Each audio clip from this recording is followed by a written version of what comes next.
Hey, Core Reporters. First of all, happy Mother's Day. I hope you guys had a wonderful weekend celebrating, being celebrated the whole 9 yards. And speaking of Mother's Day, let's get into this story about former Teen Mom 2 star Kail Lowry and her experience with Mother's Day over the years as a mother of 7 children by 4 different baby daddies. So now she has spent 2 podcast episodes on 2 different podcasts talking about the way she was treated on Mother's Day and her expectations for the holiday.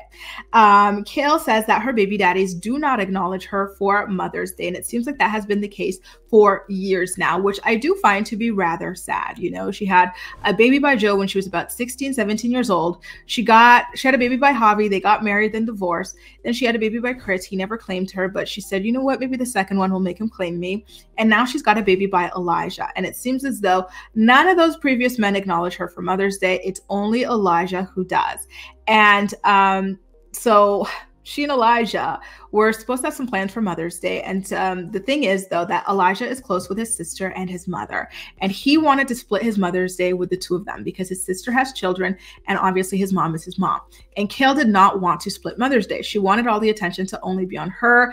I discussed this. This is from the last podcast episode. I discussed this in my channel membership section, so you can go ahead and check that out for like my full opinions. I think you're actually going to be surprised because I low-key agree with her, especially when it comes to the sister. It's like, okay, celebrate your mom, but your sister, like, she ain't your mama, like, you know? So I feel like Kail is overprotective too about this like holiday because, again, she's got all these kids by all these men and they pay her dust. They don't even acknowledge her, not a text, not an email, not nothing. And I find that to be so sad. You know, between the last episode of Teen Mom Family Reunion, where you've got Taylor raising 3 children for Corey, 2 of which she birthed, and she's out here begging him for marriage. And then you've got Kail popping out kids like, you know, a Pez dispenser for anybody who looks at her and just not being acknowledged. I'm like, girls, please protect yourself a little bit better than this. Like, this is such nonsense. Be judicious about who you have children with. Like, what is this? So anyway, she says that, you know, whatever, like she's got beef with all the baby daddies. Cool. But the one that she's upset about is Javi, because apparently she and Javi are on pretty good terms right now. But it didn't seem like they were good terms because she expected an email from him. They're email only. So how good of terms are you on if you are on an email only basis with someone, you know? Like, it kind of feels like cap just because she doesn't want, like, you know, to admit that she has beef with anybody that she's not currently sleeping with. And she says that she feels as though the father's not acknowledging her for Mother's Day sets a bad example for the children on how to treat people, maybe even particularly women or whatever. And she then goes on to diss one of these children. She says, you know what, like, speaking of these children following after their daddies, there's one of my children who lacks empathy. Like, he's just like his father. Like, he'll only apologize because he knows like he has to, but he won't actually mean it. I said, oh, and I know which kid she's talking about because we already know which father it's by, okay? But I don't want to like put the kid on blast, but it's very obvious which kid she's talking about just from watching videos of these children and then like knowing that like she's got, you know, the one she's got extra beef with, right? Because first of all, let's say this, it's not Isaac. Isaac is very, very lovely. He's very, very nice. Like, and he's very, very sensitive. She's always talking about that. So it can't be him. So that narrows one. And how many other kids are there? There's Lincoln, there's Lux, and there's Creed. And then later on in the podcast, she tells a story about how Creed is so naturally empathetic. She says that there was a time where he was like trying to get her attention or something, or just being like jokey, and he accidentally hit his sister, the baby, Valley, while she was in Kail's arms, and he immediately apologized. He felt so bad. So that eliminates Creed. So, you know, and I hate that she even put this hint out there. Like, you're like straight up telling your podcast listeners, hey, like, one of my kids lacks empathy. He's just like his daddy. And we know you can't stand his daddy. You're like, why would you do this? Like, and it was so obvious who she's talking about. Like, why would you do this? That was really mean. It really, really was. I can't, you know, I can't even bring myself to say who I think it is. But like, you know, I hate that like she even put that out there as some sort of a guessing game. You know what I mean?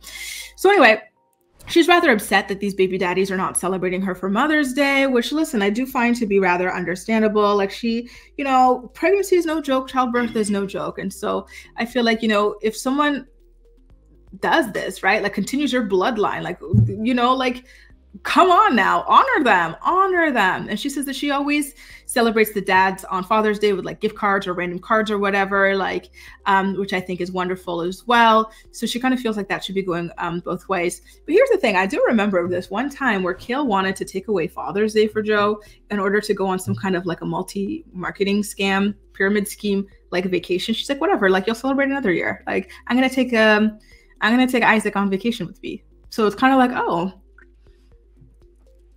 girl, not them chickens coming home to roost, cock-a-doodle-doo.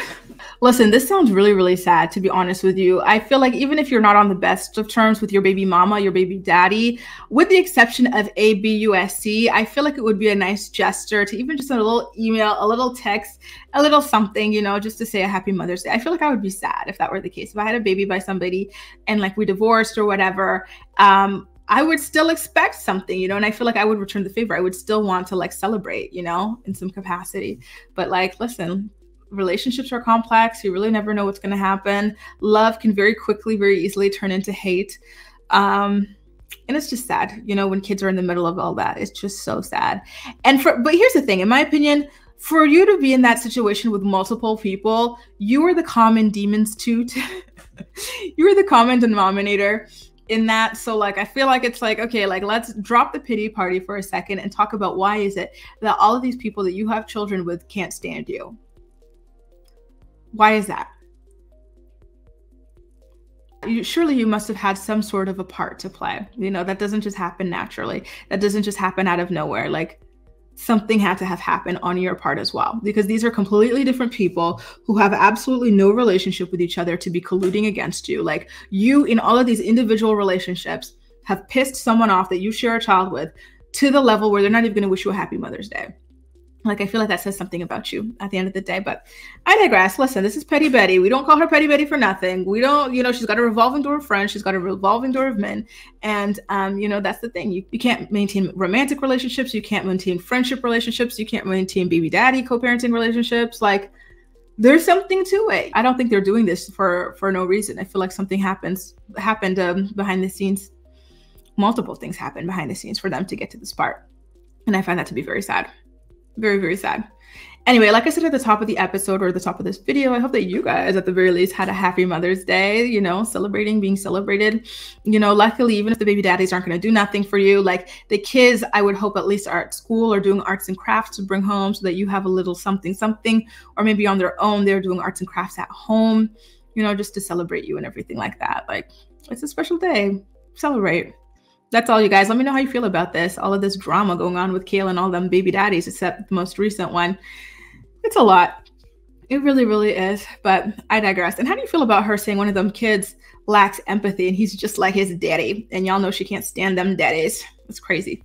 Here's my thing. You know, didn't someone say, like, if you piss this person off, like, you must be a bad person because this person gets along with everybody. That's how I feel about, like, the Joe thing. It's like Joe was really trying, right, to mend fences with her. He was trying to give her and V a really good relationship as well. He wanted them to be like the three musketeers. And he succeeded, right, in uniting Kail and V. So how the hell did he and Kail fall out? That's not something he would have wanted. He used to be a very confrontational person as a teenager and whatnot, but he calmed down and he really wanted to have a solid blended family. So for he and Kail to be at the point where he's not even wishing her a happy Mother's Day, something happened. He even appeared on their podcast a couple of times to like help support and everything. So for this, like something happened. It did not happen out of the blue. It's not just a sudden thing, like, you know, a sudden whim that they have the way that Kail would have you believe, you know, you did something, girl. You did something. Anyway, let me know what you think about all this in the comment section down below. And as usual, we'll chat. That's all for now. Thank you so much for watching, and I'll see you next time. Bye now.